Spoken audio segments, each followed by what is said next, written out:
So I am done with the league now. This is 3.25 Settlers League. It's been a hella fun league, super fun, and this GE been just brilliant to have. Super amazing QOL. I just wanted to do a little build overview for my future self, just look back, see it. I played Flicker this league. I followed Magefists' YouTube video series. He had a great sequence going through. It's been hella fun. I'm just going to focus on the end bit here. Just quickly review the gear, look at some stuff. So, replica Pharaohs for the Frenzy and Endurance. Slayer this league was changed a little bit, so you now get a maximum Endurance that matches your max Frenzy. So Flicker scaling off Frenzy and wanting those, matching it with Endurance is giving it brilliant defenses. So use that. We've got Arm's Anguish here for the brutal charges, 3% chance to deal triple damage, so total 27% chance to deal triple damage on top of our Watcher's Eye, which is double pride, 12% chance to deal double damage. Has been crazy, brilliant DPS. And then Ralakesh, just so I still get the bonus from the endurance charges, seen as Arm's Anguish takes away the endurances. It's been a good combo. Gloves, got my aspect of the counter here, attack speed, Impale, elevated Impale for the extra Phys. And the +1 Frenzy. Axe, crafted it myself, Essence Spam, failed Orb. Crusader Exalt Slammed, normal Exalt Slammed, got quite lucky, it's like a 1068 DPS. Yeah.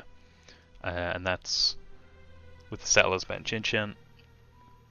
Helmet, I think I bought this, just wanted the mana res and the life. Had what I needed, it was cheaper than rolling it myself. Got this early on as a stat stick.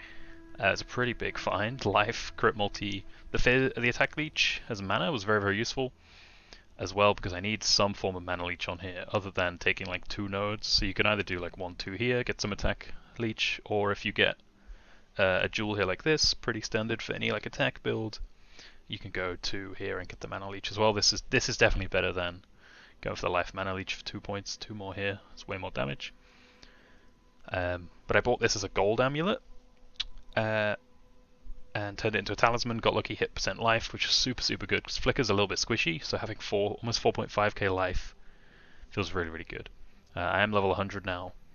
I think I leveled to 99 myself mapping just with this, doing boss rustage I'm going to show in a bit. So that was really good. Ring +1 Frenzy. I managed to craft this myself. They're very expensive. I was running rings, looked a bit like this. I think these were the 2 rings I was running before. And I managed to clear T17s even without this extra +1 here. You just feel a bit more squishy and a bit less damage. But don't necessarily need that duo. It's a very end game setup. Things on the skill tree. So I have 2 tattoos, chance to blind on hit. Just 10% chance to blind, we attack a lot. So on most things, pretty good extra defense. Ascendancy, pretty standard for a Slayer. I do have Forbidden Flesh, Forbidden Flame, taking Master of Metal from the Gladiator champion, one of the 2, but it gives us an extra Impale and damage from Impale, stuff like that. Another big DPS up. Defenses, we are a ton of armor, quite a bit of evasion too from Pharaohs. We're Chaos capped. But the Chaos Cap only comes from this jewel.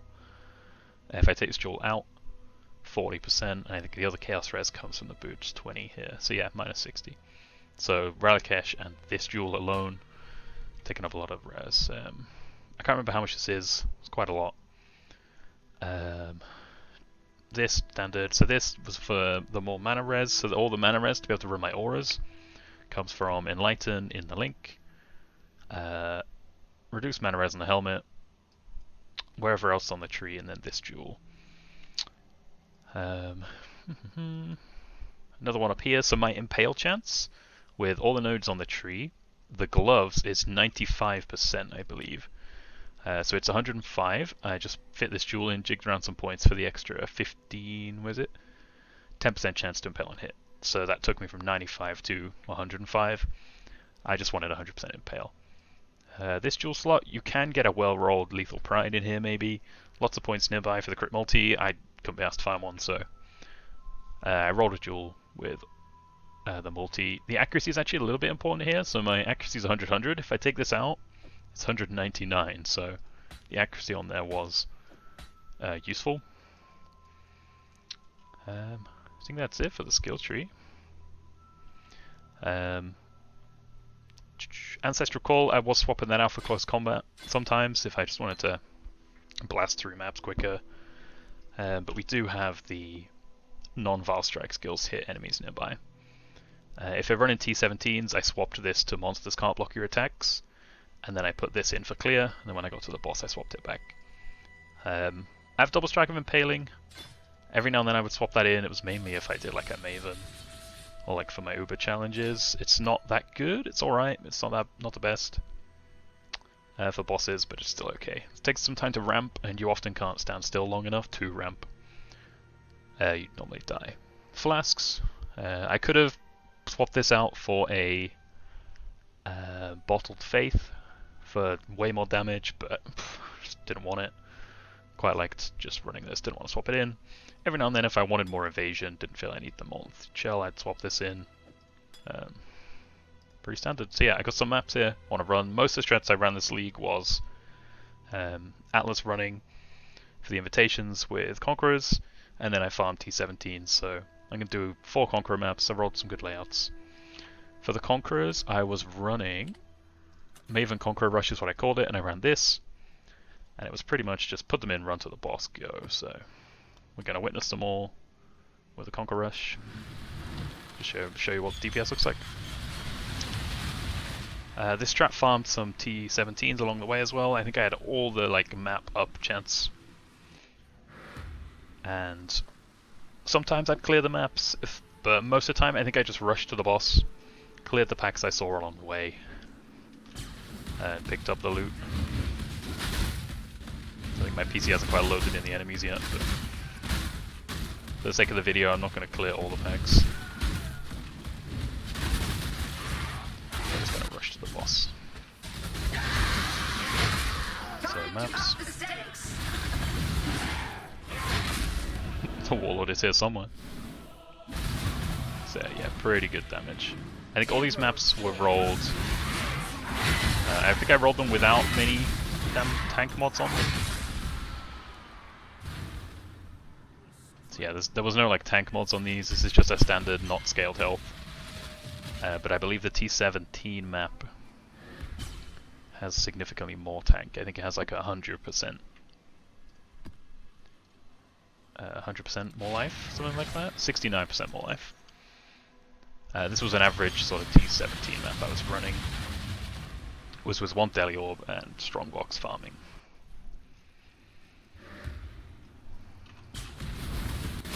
Didn't even break a sweat. Yeah, just absolute shreds at this top end. And it felt perfectly fine leveling it through. As I say, I managed to level to 99. Just mapping, doing this. I would roll the Conquer invitations a little bit safer.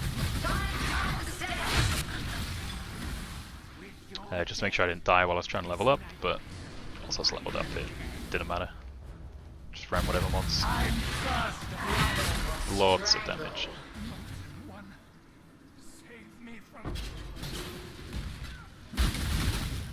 Yeah, I started with this Conqueror Rush, just farming maps. I think I bought the sets for, I think it was a full set for like half a div. So I think I was buying them like 20 at a time and just rushing them like this. Sell the stuff you get. Every now and then you'd get an Awakened Gem.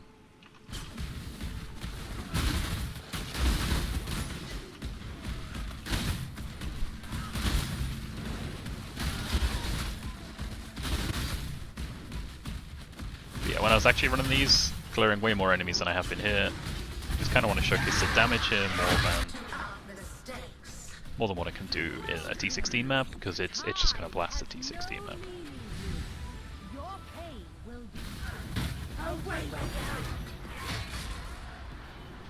My only consolation. As for T17s, I guess I could talk about a little bit about them here while I'm doing the last map. So T17s, I was farming strongboxes, running these scarabs. I'll go over them again when I get to put that map in. But the strat was roll the maps for scarabs and currency, like either a high percent of scarabs or a decent percent of scarabs and currency. Just running currency on its own didn't really seem worth it. A lot of the money came from scarabs too. And then yeah, just figuring out the mods you want to do. Some of the annoying mods like volatile cores, the drowning orbs, they were super annoying. And if I just didn't want to run them, I just didn't. But they were runnable.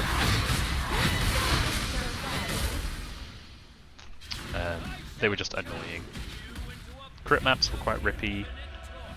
More monster life wasn't really a problem as long as there weren't any extra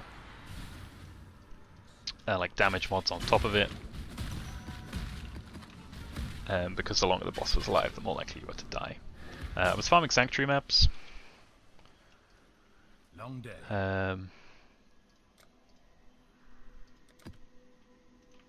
Yeah, I just like the layout, like the boss. Wanted to do that. So invitations, steel charges on hit, can't do that. That's like the one mod that bricks pretty much anything. You just sit still with flicker and it's not good. Most of the time when I was in the thick of the strat, once I'd leveled, didn't want to level up anymore really. I'd roll for something like this probably, and then I'd just Val it.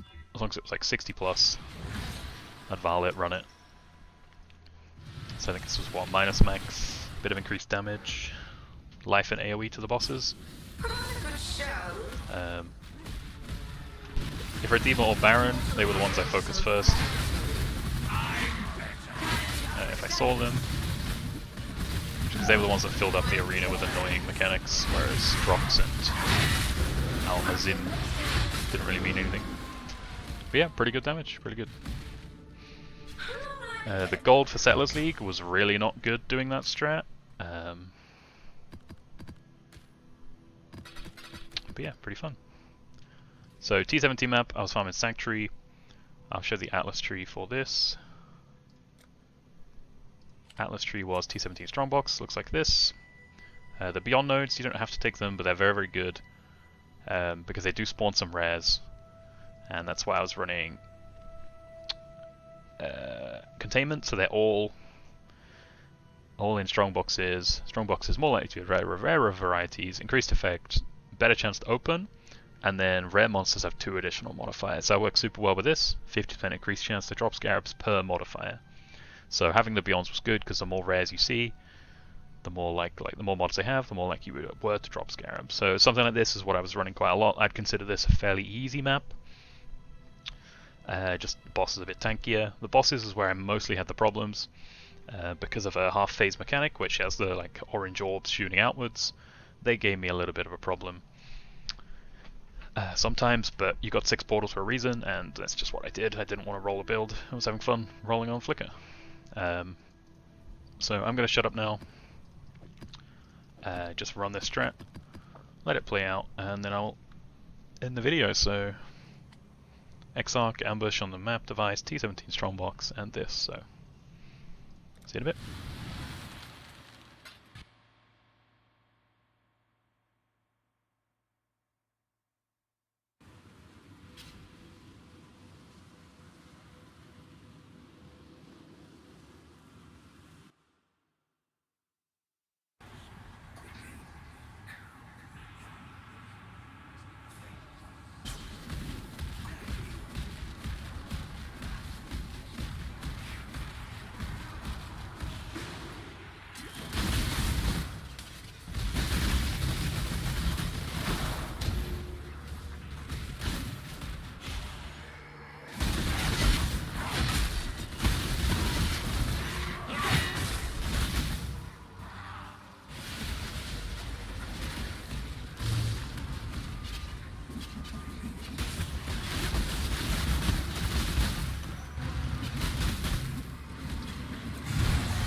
will know pain. Inevitable.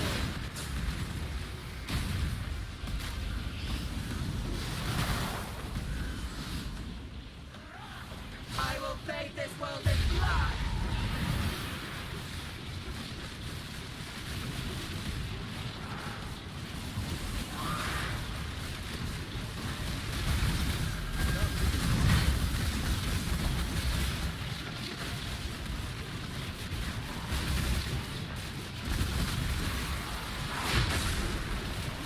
Impressive, but futile.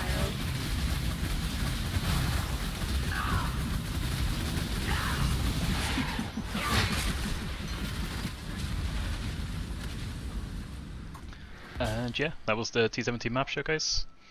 Boss fight's a little difficult to get used to it with Flicker, definitely on that beta phase in the middle.